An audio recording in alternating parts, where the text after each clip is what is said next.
Now to the latest on the coronavirus in Kern County. The virus has loosened its grip after nearly suffocating our healthcare system for weeks. But the scars run deep and become more prominent with each new update from our health department. 17's Alex Fisher joins us now with a look at the numbers. Alex?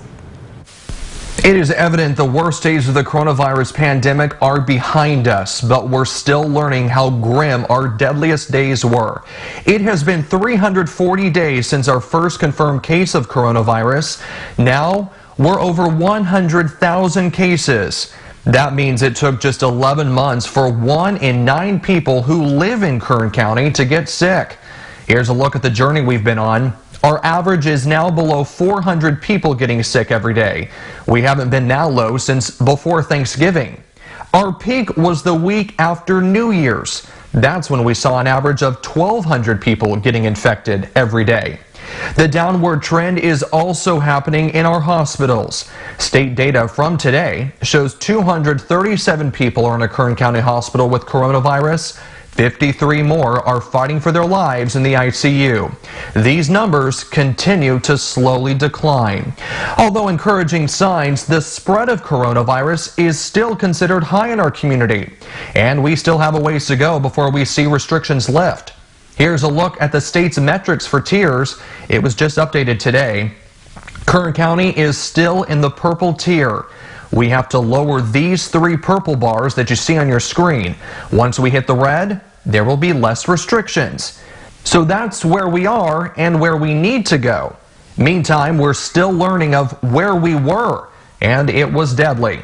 We learned of another 23 lives lost in the past week because of coronavirus. 14 of those deaths were in December. It is just another example of how long it takes for our health department to confirm a death.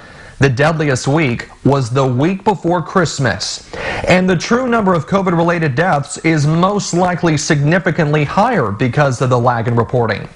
This virus is deadly, and that's why doctors say vaccinations are important. Data from the CDC says nearly half of people who live here have a pre-existing condition.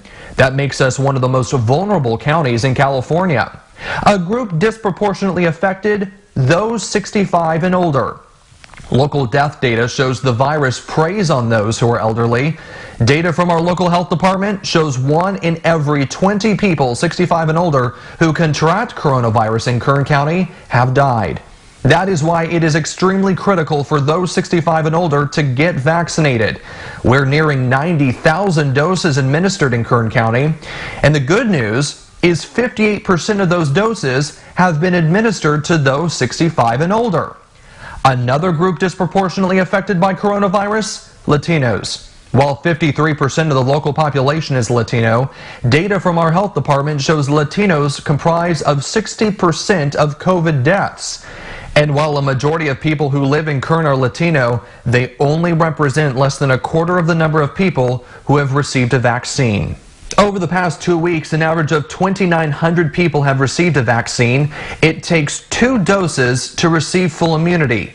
At this current pace, it won't be until Halloween next year for every single person in Kern County to be fully vaccinated.